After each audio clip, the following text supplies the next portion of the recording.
Bienvenidos, welcome to Wesco ISD's Differentiated Instruction Fiesta inaugural conference. We are grateful and privileged that you are here today.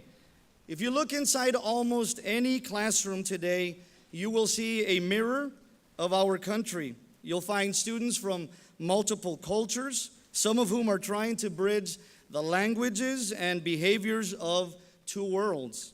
Students with very advanced learning skills sit next to students who struggle mightily with one or more school subjects. Children with vast reservoirs of background experience share space with peers whose world is circumscribed by the few blocks of their neighborhood.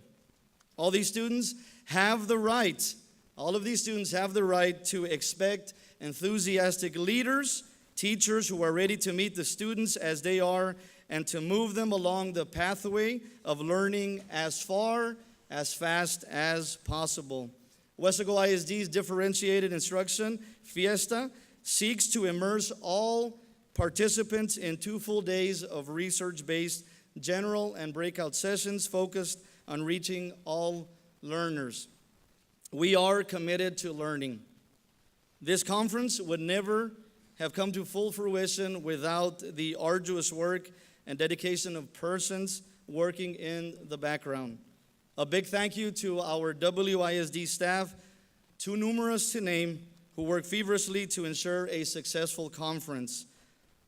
Thank you to our WISD board members who believe in the vision and mission of this conference.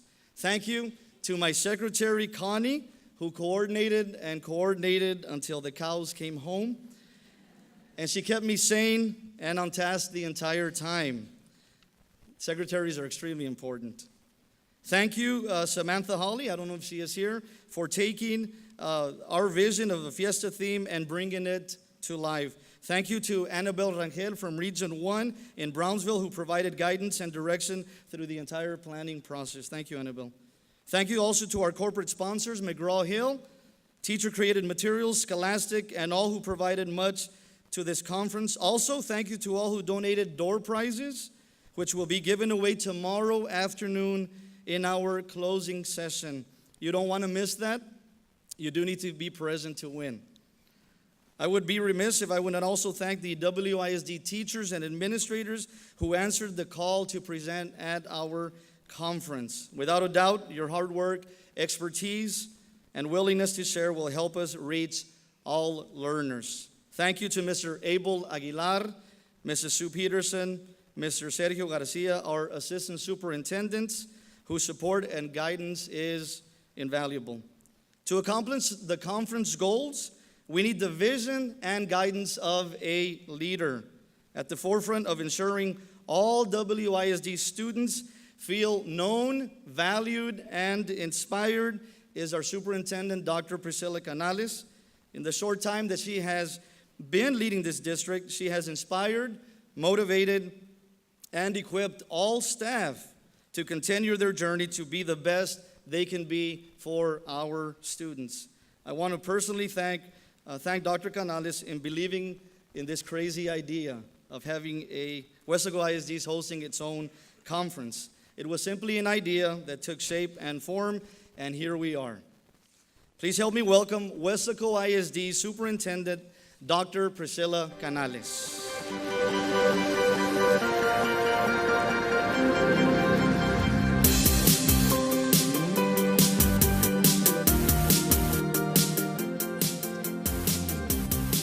Good morning and welcome back.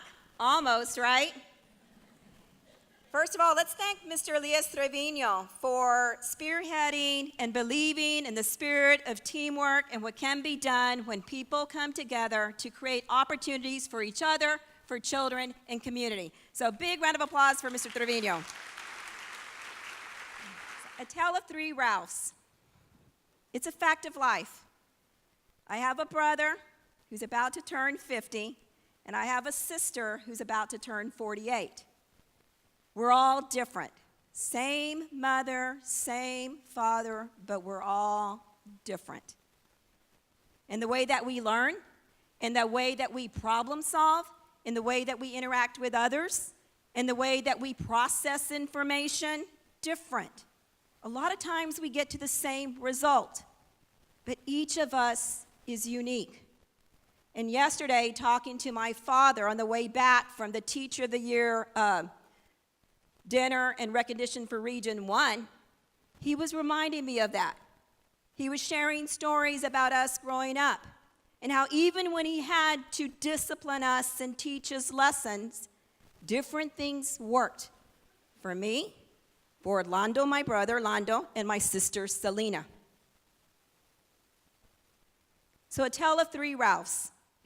Everybody knows that I love reading and I love writing and I love learning. So please allow me to read about three Ralphs.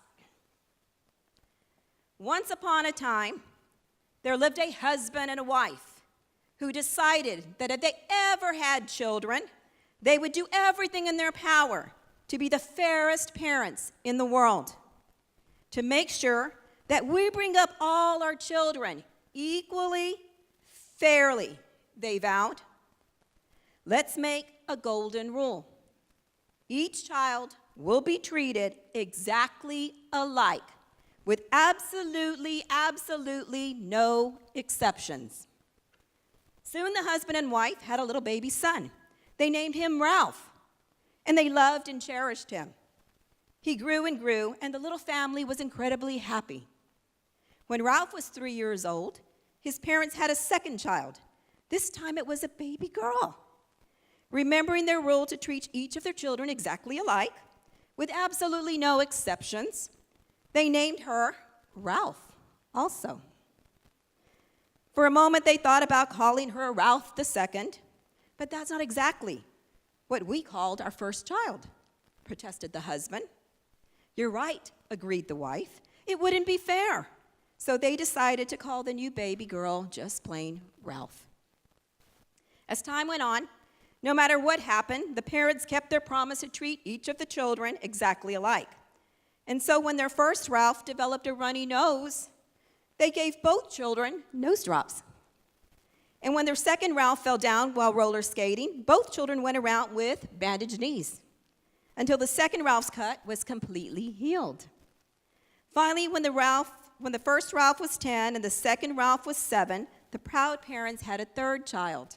A beautiful baby girl. Naturally enough, they named her Ralph. And soon afterward, they brought her home from the hospital. It was then that the husband and wife first began to notice that their decision to treat each of their children exactly alike, with absolutely no exceptions, was causing a few problems. For one thing, since they wanted to keep newborn Ralph in diapers, they had to make the other Ralphs wear diapers as well. And since newborn Ralph couldn't walk, the parents were forced to make the other Ralphs lie around in cribs all day, just like the baby's sister did. Well, the older Ralphs were not altogether pleased with the state of affairs, and they objected quite strenuously. It's not fair, they yelled from their cribs. It's just not fair. The parents thought long and hard about their children's complaints. How could it not be fair? They wondered, after all, we brought up each of our children exactly alike, with absolutely no exceptions. Finally, the wife came up with a plan. Maybe it would be better, she suggested, if instead of treating the older Ralphs the same as the newborn Ralph, we did just the opposite. That's absolutely brilliant, sweetheart, enthused the husband. Let's start right away, and they did. Over the next few weeks, despite both parents' best efforts to make the new plan a success, matters really didn't improve much more. For example, when they demanded the newborn Ralph set the table and clean up her room, she just burst into tears and did nothing. When the mother requested, Ralph, please let out the cat, the infant just stuck her thumb in her mouth and dribbled. And when the father grasped the baby gently, Ralph, it's time for school, he said. She just wrapped her tiny hand around one of his fingers and answered, goo. What shall we do? Sobbed the father in despair. I don't know, wailed the poor mother. We have a golden rule that all our children will be treated exactly alike, and we will absolutely insist on being fair. I'm afraid there's no solution. Finally, the oldest Ralph said, "Maybe we can help." His parents looked at him blankly. Maybe, just maybe, all children could be treated exactly alike except for certain things. Except for certain things? Mused their father. What a curious idea. It does sound interesting, said the mother, but how would it work? Well, suppose that you and Dad treated us exactly alike, except when it seemed silly to do so, answered their son. Sure, his sister chimed in, like when Mom and Dad made us both get braces because your front teeth were crooked. That was silly. But when they brought each of us identical Venus flytrap plants and identical little bags of bugs and ants to feed them, well, that was fair. Their mother looked at her husband and nodded. I see what they mean, she said. And while we're at it, second Ralph said, it's silly for all of us to be called Ralph, and confusing, too. But what can we possibly do about that now? Their father wanted to know.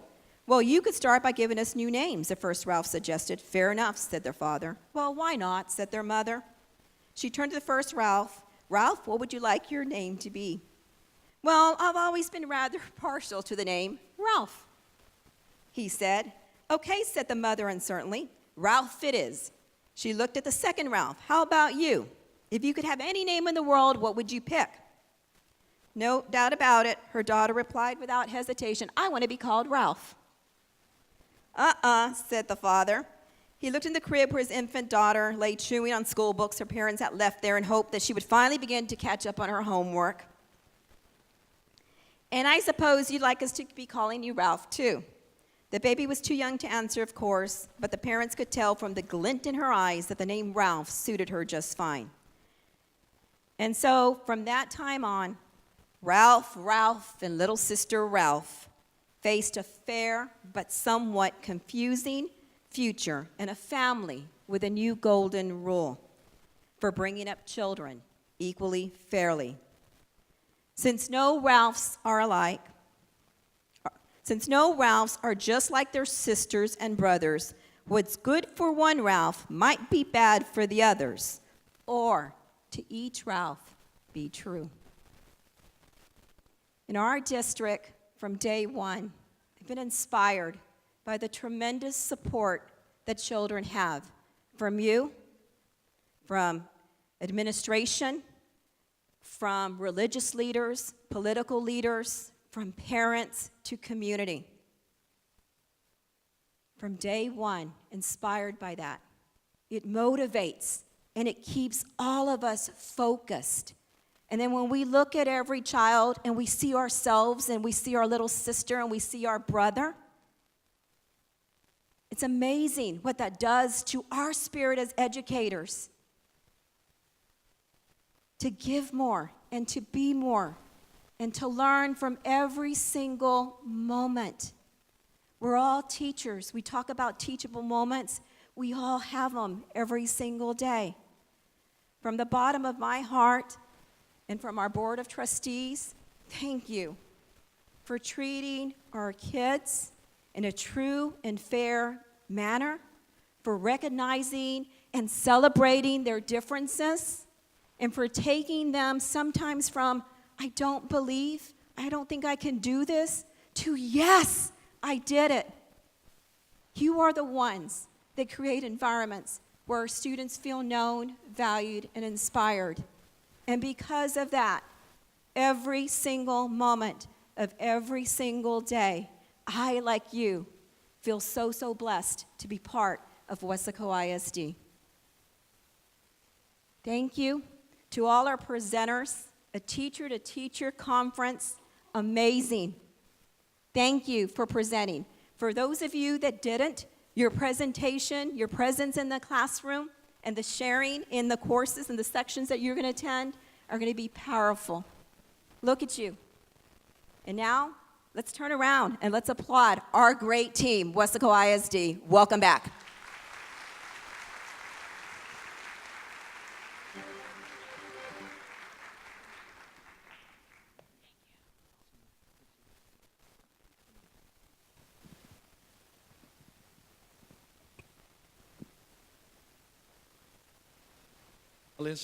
Thank you, Dr. Canales, for your words of inspiration and continued guidance as we navigate through the challenges that comes with educating our greatest resource, our students.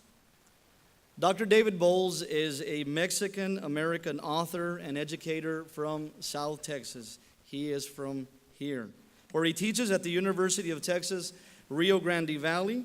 He brings to his presentations and training sessions over 2 decades experience as an ELA, ESL teacher, as a coordinator of library services, as a director of ELA and bilingual education, and as a college professor of literature and educational leadership.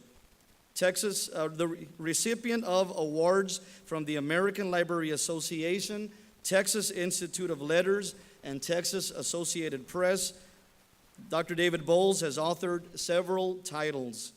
Most significantly, the Pura Belpre honor book, The Smoking Mirror. His work appears in multiple venues, including forthcoming reading textbooks from Pearson. In April of 2017, Dr. David Bowles was inducted into the Texas Institute of Letters. Please help me welcome Dr. David Bowles with a warm round of applause.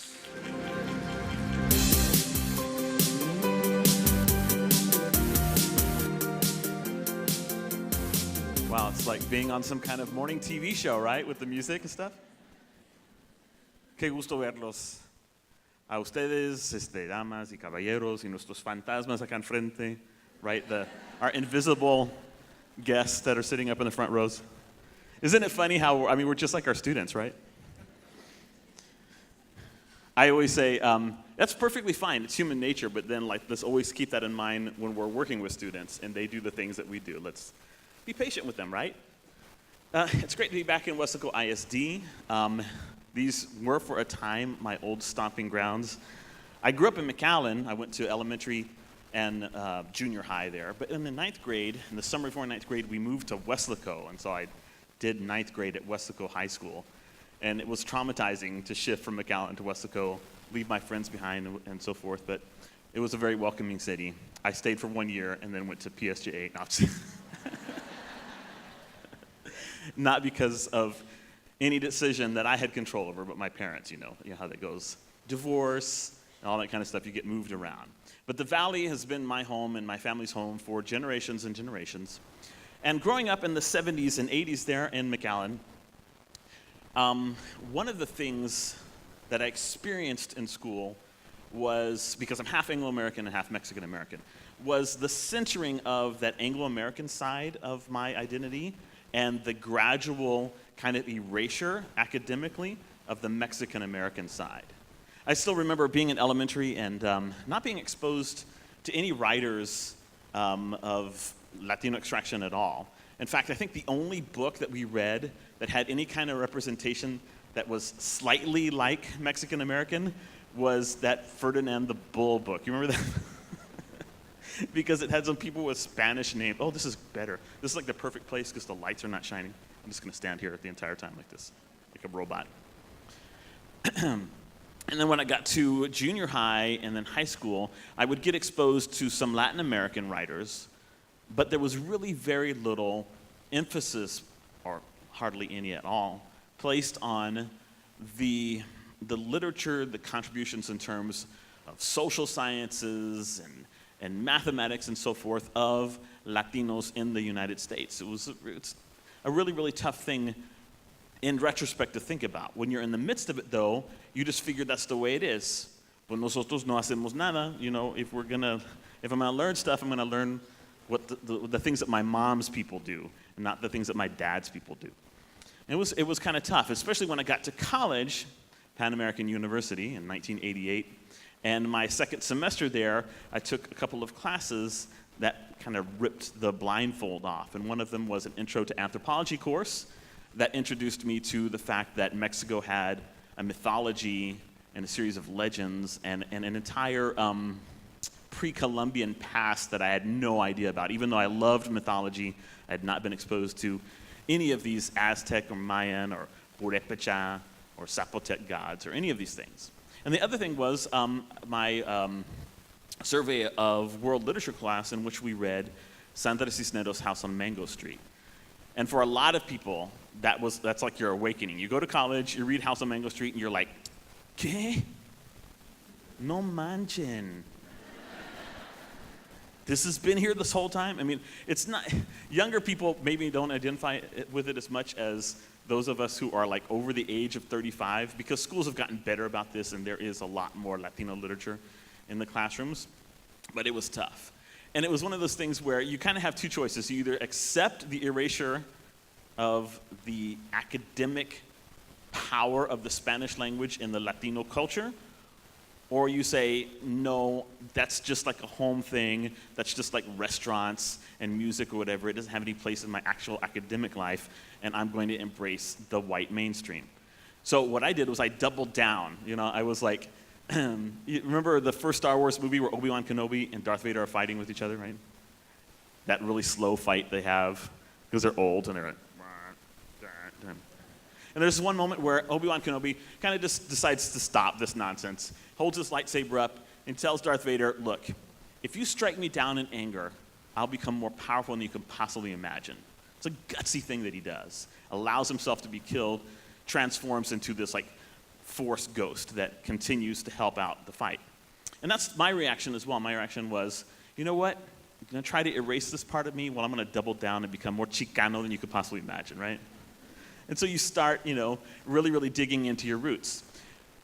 And that sort of attitude about education that says we can have the mainstream and have our Mexican-American heritage too, and it doesn't just have to be like the little cherry on top. It can be a fundamental, essential, academically valuable and valid part of our lives, is what I want to talk to you guys about today. And so the title of this talk is Alcemos Nuestras Voces, Centering Mexican-American Culture in Our Classrooms. So for many of you, this is not going to be controversial at all. There'll be a couple of you who will be like, what, really? So just hang in there with me. I'm going to be talking about a host of different things, some of which may be familiar to you, some of which may not. But it's all about how can we reconfigure our education so that the identities of our students are the driving force behind the kind of material we bring into the classroom. TEKS are TEKS. I was the English language arts director for many years at Donna ISD, and one thing that I always stressed was you can teach the TEKS with any book, with any piece of literature you want. You do not have to use canonical works in which your students are not reflected. You can find things that resonate with their identities. So I want to talk about that, and because I am an educator but also an author, I'm going to be bringing in perspectives that perhaps you're not as familiar with. So here's this very famous quote that you may have heard before from Rudine Sims Bishop, a professor of children's literature. Books are sometimes windows, offering views of worlds that may be real or imagined, familiar or strange. These windows are also sliding glass doors, and readers have only to walk through in imagination to become part of whatever world has been created and recreated by the author. When lighting conditions are just right, however, a window can also be a mirror. Literature transforms human experience and reflects it back to us. And in that reflection, we can see our lives and experiences as part of the larger human experience. Reading then becomes a means of self-affirmation, and readers often seek their mirrors in books. So what happens if you're in a book and you're looking at the world through this book and all you see are people different from you? How does that affirm yourself? It doesn't affirm yourself. It begins to chip away and erode yourself and transform it into something that it wasn't originally. And this kind of subtractive attitude about learning is really, really harmful to children, and it sets them back in ways that additive education would not, where we are celebrating their identity and then layering new things on top of that. A couple of years ago, about 3 years ago, an autistic author of young adult literature, Kareem Davis, coined a hashtag, and maybe you've seen this hashtag. She said in a thread discussing and books about disabled people by disabled people. She said, glad important discussions are being had. Would love to be able to walk away with book recommendations. How about a hashtag? And then she created it just moments later. Hashtag own voices, to recommend kid-lit children's literature and young adult literature about diverse characters written by authors from that same diverse group. And what I'm going to propose to you today is that, especially in English language arts classrooms, that we ought to be, as much as possible, bringing in own voices literature, especially own voices Latino literature, for our children, so that as we are teaching them to embrace a possibly academic future, an intellectual future, that we are doing it not at the cost of their identity. Okay? So somebody might say, well, hey, isn't it enough that we give them books that have diverse characters? I mean, isn't that fine? Isn't that, if we're looking for mirrors, can't we just have books that have diverse characters in them?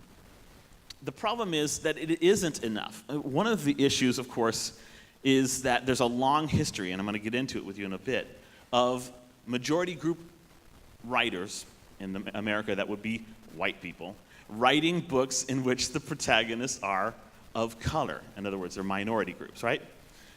And some of those books are really good. Some of them do a really good job. Debbie Reese, a famous Native American critic, talked about this notion of if a community would allow you to hold their babies, then you are competent to write about that community. Then you know enough about that community and have been accepted by that community to the point that you can write about them. But for a lot of writers, writing about another community is writing about this alien other thing that seems kind of like fascinating, and you want to write about it. Maybe you feel moved by the plight.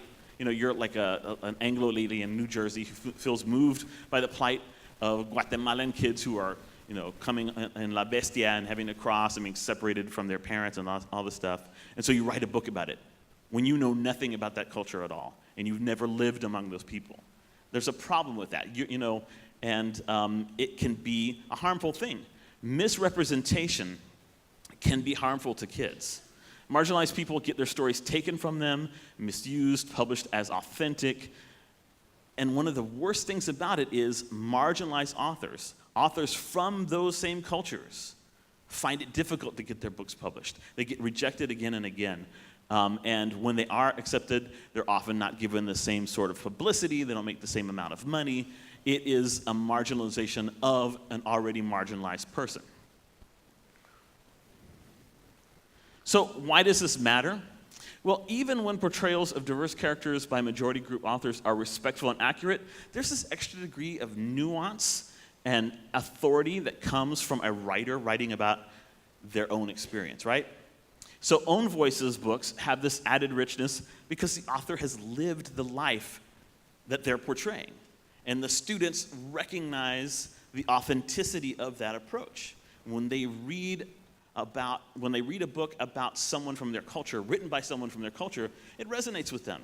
It feels like much more real to them. They believe it. They're willing to buy into what the author is saying. And there are added benefits as well, not just for those students from that culture, but for other students as well, so that non-marginalized students, when they read these books, get an authentic understanding of what it's like to be in that culture, instead of having it filtered through their own dominant culture. So white kids benefit from reading about Mexican-American kids in a book written by a Mexican-American. Makes a lot of sense, doesn't it? Some of you are looking at me like, yeah, I guess.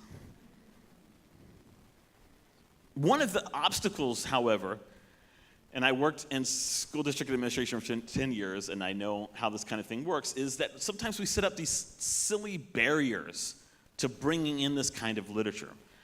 Sometimes the barriers are just are as amorphous as like just a community resistance to the notion of doing a culturally centered curriculum.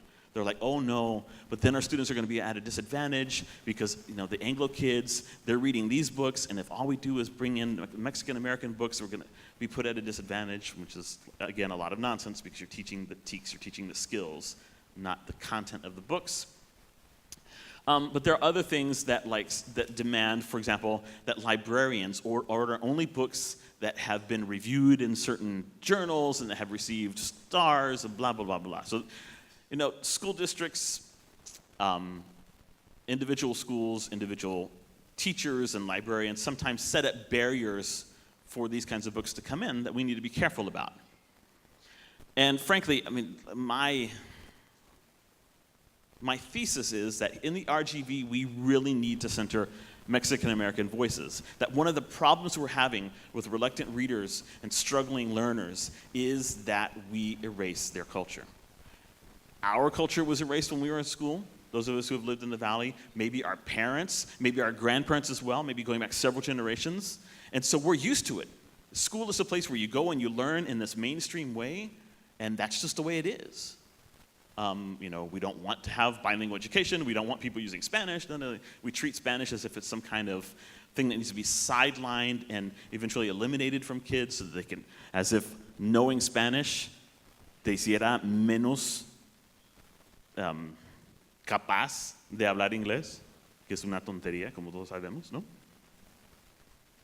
So let's talk a little bit about the background. I'm going to take you on a tour, a historical tour, so that you can understand how we've gotten to where we are.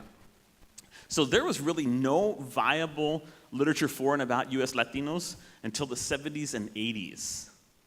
When it started being published, it paled in comparison to the population growth because we had this huge expansion in the Latino population in the U.S. during that period. There was an interesting article written by Roberto Rodriguez and Patricia Gonzalez in 1994 talking about some of the issues in the publishing world that pushed Latino writers out. And they said many publishers not only find our writing unacceptable, they can't read it. What does it mean they can't read it? It's written in English, right?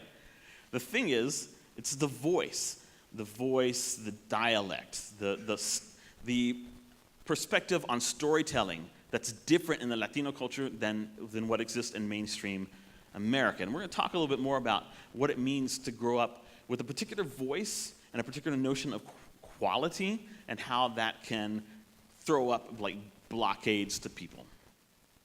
Preference was given to Latin American and Spanish books in translation, and when Kidlit finally started to emerge for Latinos, it came from established writers for adults, people like Gary Soto, Rudy Anaya, Sandra Cisneros, as I mentioned before. And even then, there was this corrosive anti-culture attitude. People kept saying, look, U.S. teens who are going to buy these books and want to read these books, they don't have a lot of interest in their own traditions and almost none in anyone else's, so the New York Times Book Review said. So the critical world, the educational world, the publishing world, they were all pushing back. We don't need books by Mexican Americans. We're doing just fine. So let's go back and let's talk about what was in place before we had that change in trend.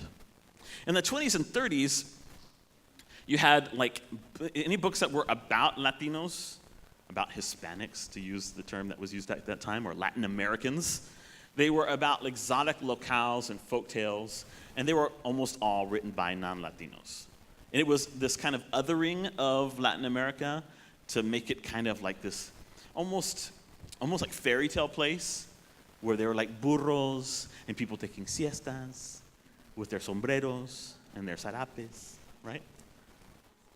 Some of you guys may have read books like this when you were in elementary, right? One of the most important exceptions was Perez and Martina, a Puerto Rican, that was actually the way it's written, folktale by Pura del Pre.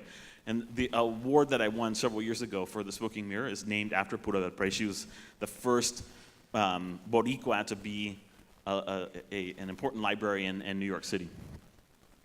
And it was published in English in 1932, and then they published it in Spanish many, many years later in 1991. And it kind of was the first book of its sort. And for the longest time, it was the only book of its kind. When we get to the 40s, we have this perpetuation of stereotypes. There were a couple exceptions, like The Boy Who Could Do Anything and Other Mexican Folktales by Anita Brenner, who was a Mexican-born historian. But for the most part, the books just continued with this othering and perpetuation of stereotypes, some of them very negative about the lazy Mexican and stuff like that, right? There were some people who are like non-Mexican American who did some work that is kind of problematic, but at least it was an attempt to write about our culture in a respectful way. Leo Politi, he was an Italian immigrant to the United States who lived in a Mexican-American neighborhood in Southern California. And he wrote several important books that were Caldecott Medal winners and runners-up because he lived among Mexican-Americans. He did his best. He really loved the culture or whatever, but he wasn't Mexican-American, and there were things that he got wrong, and there were myths that he perpetuated and so forth. In the 50s, we had this elimination of the good neighbor policy. I don't know if you guys are familiar with this time period, but it was when we saw Latin America as like our pantry. The America's pantry. We're going to go down there, we're going to take all the bananas we want, take all the oil, the petroleum. The whole banana republic idea gets started around this time. We're trying to interfere in the politics of Latin America because they're like a resource for us. And so a lot of books written about that time kind of promote those locales as, interesting, but like waiting for explorers from the U.S. to come and like find out the secrets hidden in the jungles and so forth. But when we get to the 60s is where we get like this really, really ugly trend in literature about Latinos that's very ethnocentric and problematic. So, for example, you get a lot of books that show Latinos as incapable of taking care of themselves without, their white savior coming along. You gotta have that white savior. Like in so many movies that we still have in Hollywood today, right, where you'll have the group of marginalized people struggling with something, and it's not until, the white activist swoops in and takes up their cause that, boom, everything changes for them. That was the attitude. Children were depicted as problematic until they learn English and assimilate. So you would have like a little Mexican boy who was having trouble at school and getting into fights and whatever, and the minute he decided to start dressing like most of the other white kids, cutting his hair the same way, talking like them, all of those problems were solved. He assimilated and became a good American, right? And I have nothing against America, by the way. I know it might sound a little negative to put it that way, but America should be pluralistic and not just one size fits all. And it's in the 70s and 80s, as I mentioned, that we have this beginning of change. So you get Tomás Rivera with his Y no se lo tragó la tierra, and the earth did not devour him, a book that I know that a lot of schools in the Valley use. A very, very important book. He wrote it in Spanish first, and it was translated by Herminio Rios. This was published by Quinto Sol, a very short-lived independent publisher out of Berkeley, California, established by, like activist Chicanos at the university there. And even though it only existed for like 3 years, it changed everything. Quinto Sol changed everything for literature for Latinos. Up to this point, the major publishers had been reluctant because they didn't see an audience for it, and to this day some of them still don't. And so they didn't, throw their weight behind it. When these books started doing so well and getting so much recognition, people began to say, hey, wait a minute, thinking strictly in terms of the bottom line, profit, there might be something to this publishing Latino literature stuff. Then we had Rudy Anaya's Bless Me Ultima that came out the following year. And that book just arguably is like the pivot point for literature for kids, especially for young adults. Even though the book wasn't written specifically as like a YA book, it is the first Latino young adult novel. Okay, and it almost every Mexican-American writer of young adult and middle grade literature that I know, and I know basically all of them, it's not hard to know them all, because there were not a whole bunch of us, they talk about this book as inspiration for wanting to write novels. Then we have books like Cruz Martel's Yagua Days and Sandra Cisneros' The House on Mango Street, which comes out in 1984 from a small press called Arte Público out of Houston that was kind of supported by the university eventually. That book also was a major game changer. And I know that a lot of people would argue with me that House on Mango Street is not a book for children. It was written for adults, but it's a book about childhood and adolescence, and it's a book that we teach in schools. Some of the stories in it you teach like at the elementary level. I mean, the book is taught up and down the curriculum all over the place. It's still very, very important, even 34 years later. And then Gary Soto's Baseball in April is basically the first Mexican-American book for young people published by one of the major publishers. And it changes things a lot. But what really starts to wake America up to the validity and power and quality of these things are the initiation of these book awards. There's a bloom of them in the 90s. You have the Americas Award for Children's and Young Adult Literature established in 1993, the Tomas Rivera Mexican American Children's Book Award in 94, and that's from San Marcos University, actually. Yeah, woohoo, San Marcos, representing San Marcos. And then the Pura del Pre was established in 1996. And so the Pura del Pre, for those of you who don't know, is an award that's associated with American Library Association, Reforma, and OSC, which is the library service for the American Library Services for Children, or I don't remember what it stands for. It's OSC. And it's an award given every year to the top books written by Latinos for Latinos. So how has all of this changed the publishing world? Are we getting more books that we can use with our Mexican-American kids here in the Valley? That's super important. Is all of this stuff I'm talking to you about, does it have an impact on what we can select for our classrooms? Well, if you take a look, starting in 1994, where you had the Tomas Rivera Award established, we started keeping track of what percentages of books each year had protagonists of color. Everybody understands what I mean when I say of color, right? I mean Latino, African American, Native American, Asian American, Pacifica, people from the Pacific Islands, and so forth. All of these marginalized groups, basically not white, right? Not Anglo-American. So in 1994, you see 10% of books had protagonists or cultural relevance from those. And through the years, over the course of the next 2 decades, that number remained more or less the same, fluctuating down a couple of points or up a couple of points, but not much more than that. And this was despite constant fighting, constant pushing, constant advocacy. And then in 2014, we started to notice something happening. And it's kind of disheartening to think that this is only 4 years ago. Like we like to think that we've come so far and things have changed so much, but it's like running through molasses. It's so slow, it's ridiculous. So in 2014, we bump up to 14%. 14% of books published that year for kids have people of color or are centered on cultures of color. In 2015, that percentage jumps to 20. And then in 2016, it doubles over the 2014 number to 28%. And then last year, we had a decline to 25%. And when you look at those numbers, you're like, dang, ya llegamos, ya lo hicimos. Pero no se dejen engañar. It's not that simple. And 2016 really seemed like a watershed moment. And a lot of the major awards going out to people of color, and people get really excited. And you had a lot of individual books being highlighted and getting on the bestseller lists, and people were like, just felt like there was a change in the air. But it's complicated, okay? We still have a long way to go. 37%, I don't know if you guys realize this, but 37% of the U.S. population are people of color. 37.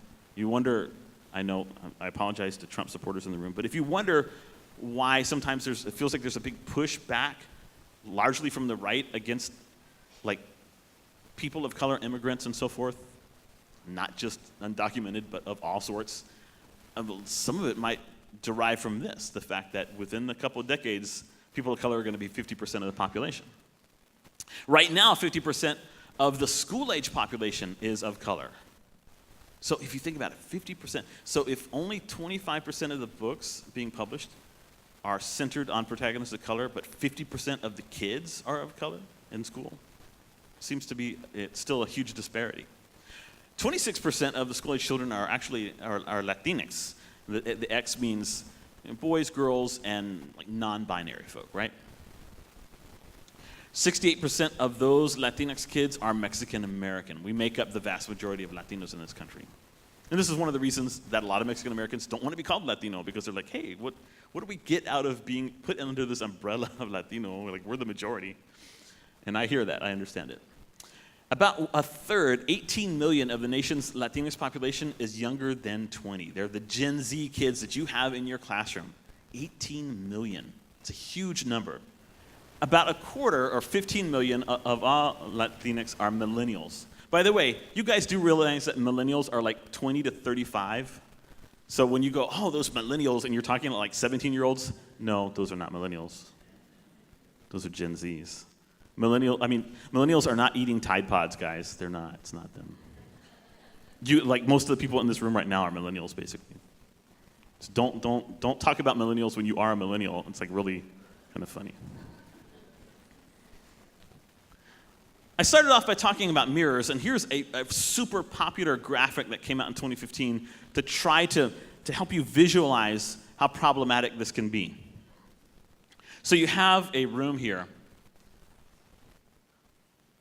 with children of different ethnicities or races standing together, and a rabbit too. Because you gotta have a rabbit in every room, right? So of the books that were published in 2015, less than 1% had protagonists who were Native American. So here's this young Native American girl, and she's got like a little hand mirror. That's her mirror, fits in the palm of her hand. 2.4% had Latinos as their protagonists. So here's this chavito, y tiene un espejito en la mano, que le prestó su hermana. I don't know, he wouldn't have a mirror otherwise. Y está mal peinado también. I don't know what's going on with his hair. But that's his mirror right there, okay? He can see himself, but he's got to kind of hold it out to get his whole face. Asian, if we put the Pacifica and Asian Americans together, they made up 3.3%. And she's got a slightly bigger mirror hanging on her wall. African American kids were featured in 7.6% of the books. So this kid's got like a bigger mirror. Animals and trucks and so forth, they made up 12.5%. They've got like a full-length mirror.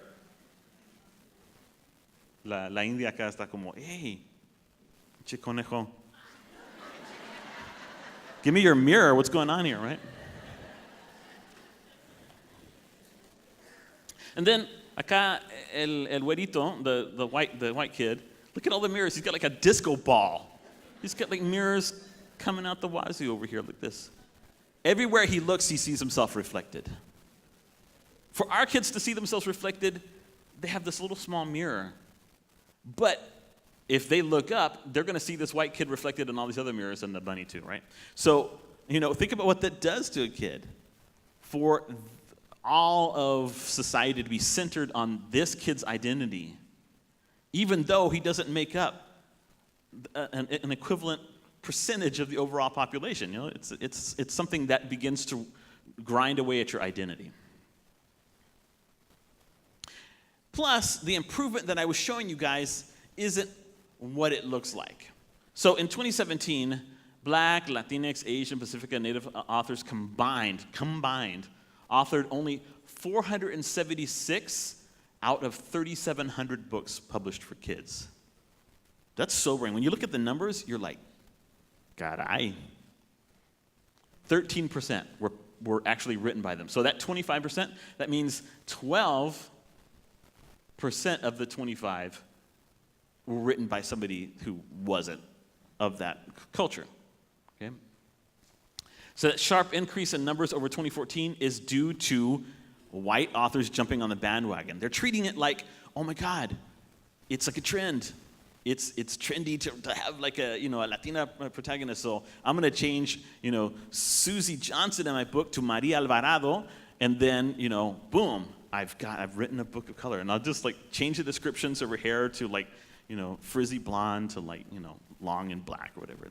And there's like this superficial paint job done to try to make the books approximate representation, but for the most part, it's not particularly good.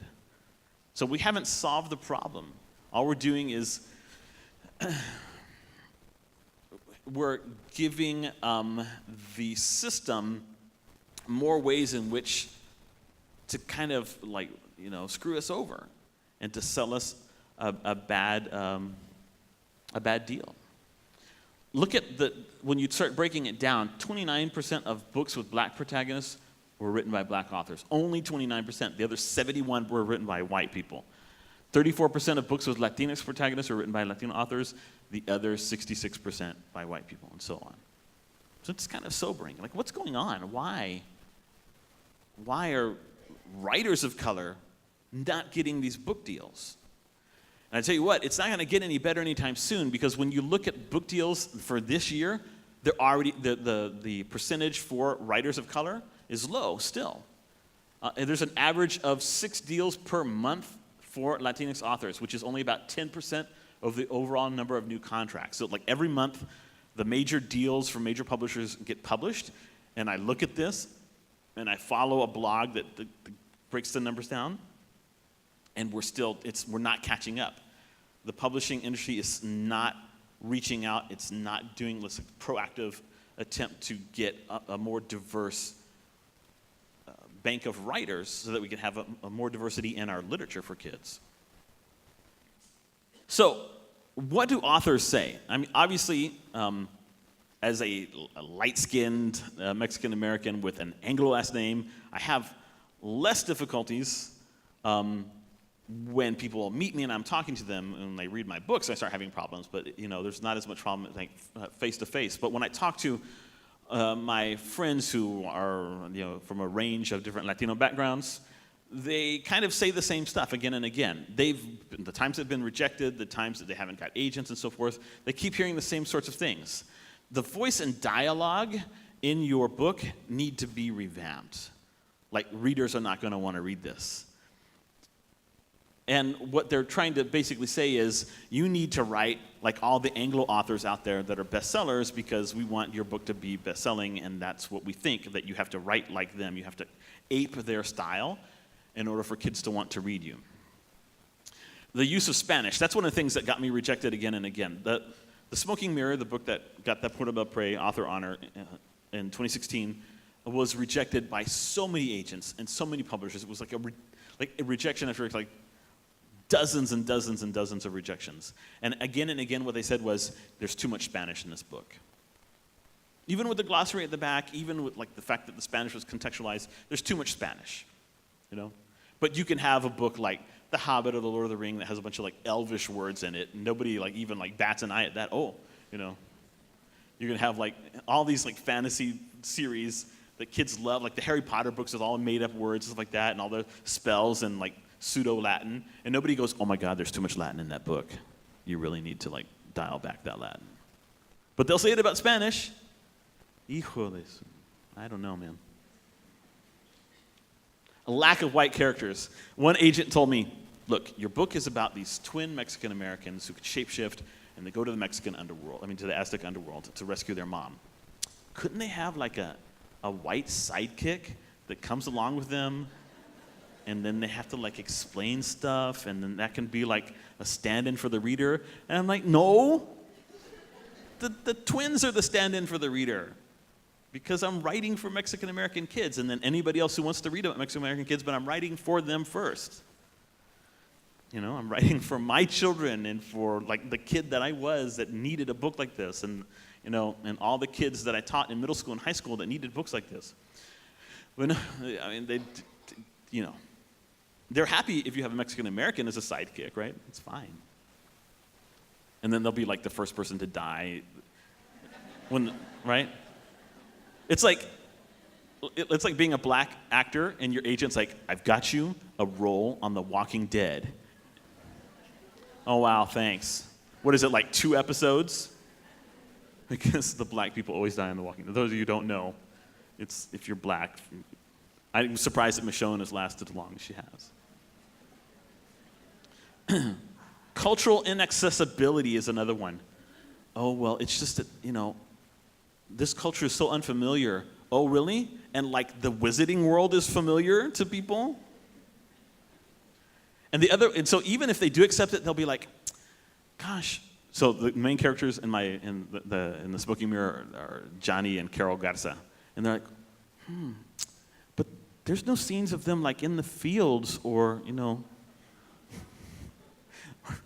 or like in their barrio, like dealing with crime. And like they're middle-class Mexican-American kids in Donna, Texas, living in, some people are like, oh, then there should be crime, right? No, Wesco, don't diss Donna.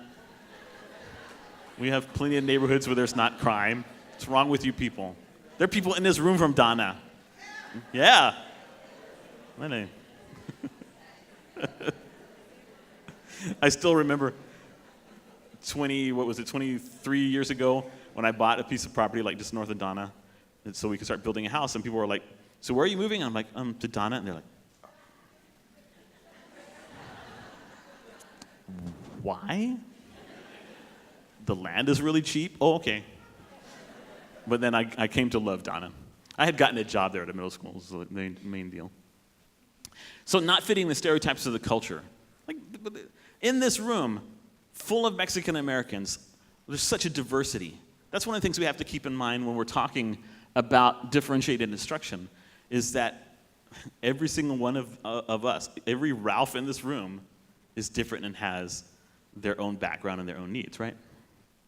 So yeah, when you don't fit the stereotypes, you're not telling us the story of the homie who like rises above the drugs, and and they're like, what? How is this Mexican American? You're like, gee. So where does all this come from? Kind of hinted at it a little bit. Lee and Low, and full disclosure, I've got a graphic novel coming out from them next year. So if I say really nice things about them, it's not just because of that. They did this baseline survey that shows that the publishing industry is overwhelmingly white. 79% are white. 78% of them are cis female. 88% of them heterosexual, and 92% of them non-disabled. Publishers Weekly took a look at editors. 90% of the editors that they were able to determine, not just in book publishing, but in magazine publishing, white. So what happens is, when you grow up in this homogeneous culture, reading books by a group of homogeneous writers, you begin to have this very skewed idea of what quality is. And this is true not just for white people, but for marginalized people as well. So those of us who grew up going to school, reading just white authors, reading canonical literature and all that kind of stuff, our notions of quality get skewed as well. And we begin to dismiss voices that are like more raza, more like rooted in cultura, right? That they seem weird to us. Like, what? That's some kind of ghetto, that kind of attitude, right? There's also this perceived lack of demand. Black and Latinx kids don't read. This is like what Hollywood went through recently with the publication, with the release of Coco and Black Panther.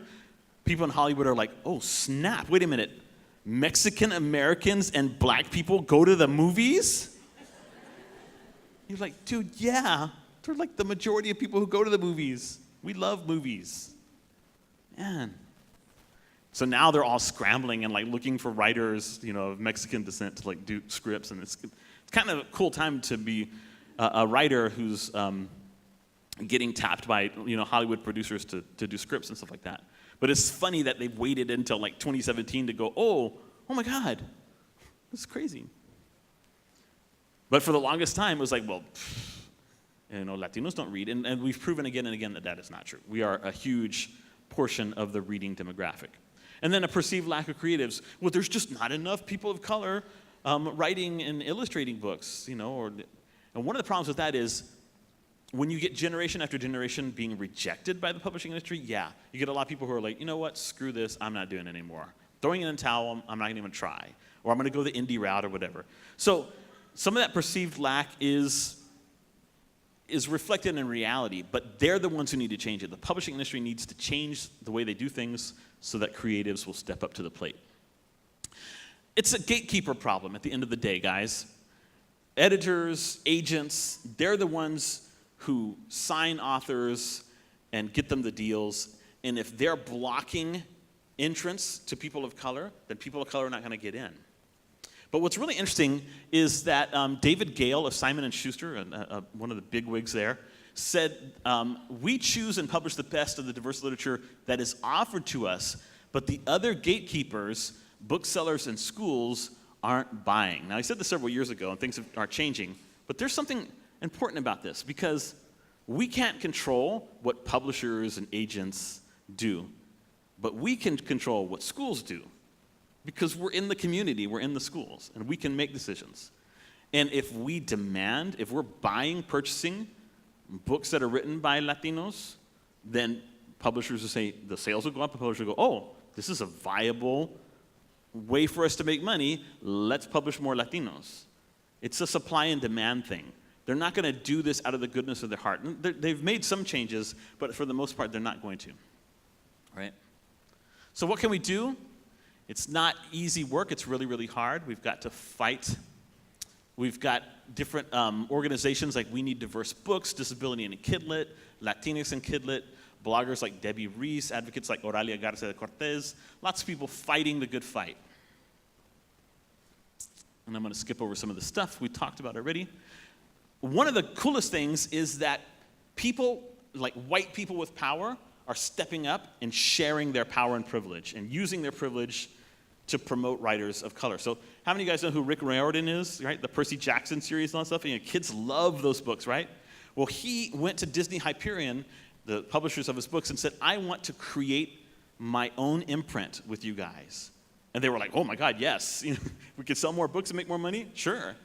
And he said, I want Rick Riordan Presents not to publish more white writers like me, writing about Greek and Roman and Norse gods, but writers of diverse cultures writing about the mythic adventures of their people. So for example, in a couple of months, The Storm Runner by my friend Jennifer Cervantes is coming out, which is centered on a Mexican-American kid and Mayan gods and mythology. So when you have this kind of stuff, you start seeing a change.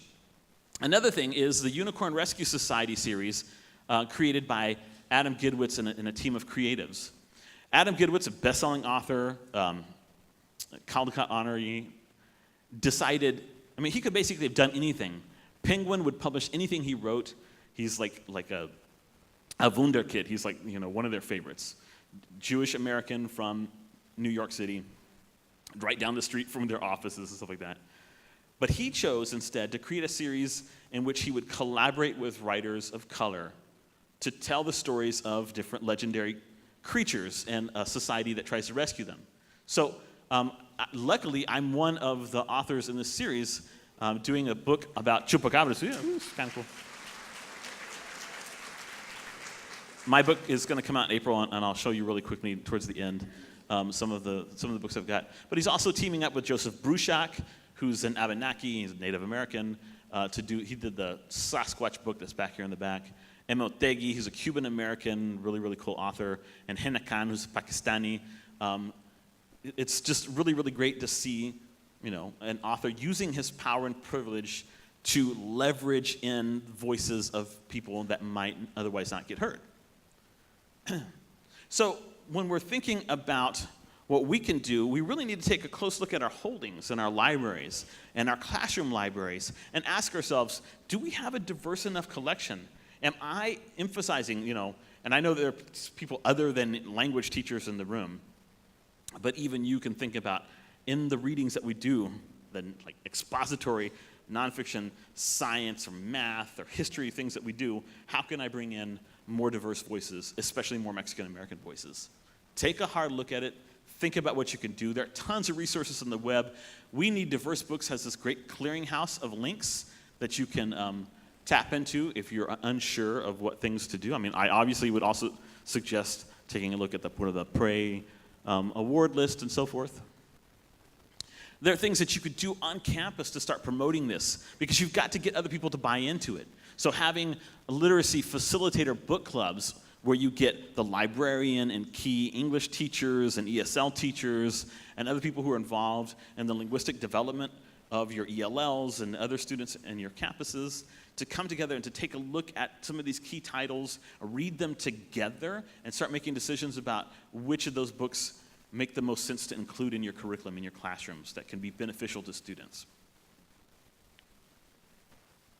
And of course, just doing work with students, having book talks, displays in your library that promote these kinds of titles that kids, if they begin reading them, are going to connect with. Because at the end of the day, what we want is for these kids to become lifetime readers. The work that you do in your classroom is significant, but only in as much as it has long-lasting repercussions in their academic futures and in their identity, right? So, like what they learn for them to pass your 6 weeks or 9 weeks or benchmark exam or to pass the STAR, I mean, that's all relevant and important specifically for your job, and for the finances of your district and your school. But in the long run, what they remember and the habits they have 10 years after leaving your class, that's what really matters. That's the mark of what the impact that you had on them. And if you can turn them into readers, then everything else takes care of itself.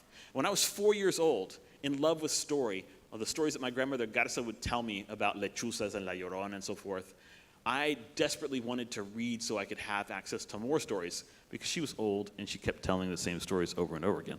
So my mom taught me how to read, and that changed everything. I was the first person in my family to go to college and so forth because school became easy for me because of how much I read, because I just was able to process academic English, book English in a way that my friends who didn't read as much, who hadn't been taught to read when they were little, couldn't do and had a really, really hard time catching up with me.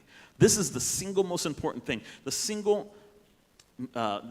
strongest indicator of whether a student is going to go to college and graduate and be successful is how early they learn to read. The earlier they learn to read, the more likely that is. So reading is essential. And you get kids hooked on reading by having them read about things that are meaningful and relevant to them, right? Not just that fit your curriculum or whatever, right? A couple of things I just want to really quickly show you. Some of my books. I have this recent book out, Feathered Serpent, Dark Heart of Sky, Myths of Mexico. It's gotten starred reviews from Kirkus and School Library Journal. It's retellings of Aztec and Mayan myths mainly, but also some Purépecha, Zapotec, Tarahumara, and other types of civilizations from Mexico. There are hundreds and hundreds, maybe thousands of books on Greek and Roman and Norse and Egyptian mythology and so forth, but there are not a lot of books that young people can read that retell in an accessible, exciting, modern way the myths of our ancestros in Mexico, right? And that's what this is all about. And I think the Storybook Garden is going to have some of these for sale for like $20 outside afterwards if you're interested. I also this summer had my Spanish translation of Guadalupe Garcia McCall's The Summer of the Mariposas come out, El Verano de las Mariposas. And I think having Spanish translations of books that are important to our kids, this is a book, it came out in 2012, and it's about like sisters who live on the frontera and who go through like this kind of odyssey, like the Odyssey, where they take a dead body that they find in the Rio Grande back to the guy's family in Mexico, and they have to face off against like lechuzas and like a nahual and a chupacabras and all. It's this kind of cool story, very moving story as well. And I think it's important that the translations be done by people who are familiar with Mexican Spanish, especially frontier border Spanish, and that's one of the reasons that I agreed to do this translation. It's a pretty cool book. Then in September, my book of middle grade poetry, They Call Me Güero, is coming out, and it just got a really good review from Kirkus. And it's a book specifically thinking about boys between the ages of like 9 and 14. They're the hardest to get interested in poetry. They really do not like poetry. I taught middle school for many years, and it's something that you see a lot. And what I wanted to do here was to create a character, this Mexican-American kid on the border who's a güero, and he's a Gen Z kid who loves gaming and stuff like that, but he's also a Mexican-American kid in 2018 on the border with friends who are undocumented and so forth. And so it's all about his ups and downs in his 7th grade year in school. And I'll have some cards out there. You can grab a postcard that has information about it if you want to take a look at it when it comes out in September.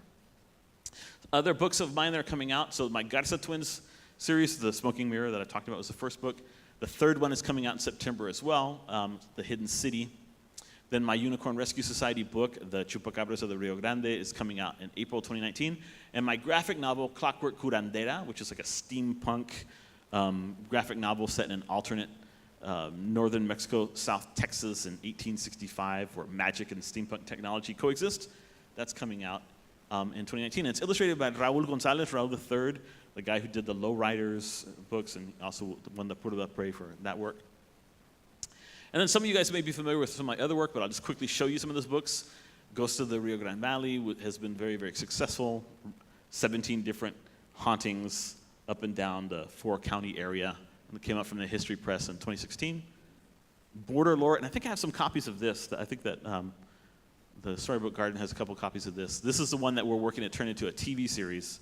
And it's about 25 different spooky folktales and legends. I love scary stuff. I love monsters and fantasmas, como los que están aquí enfrente. I'm going to have to write a story. Los fantasmas del centro de... What is this called? What is the building called?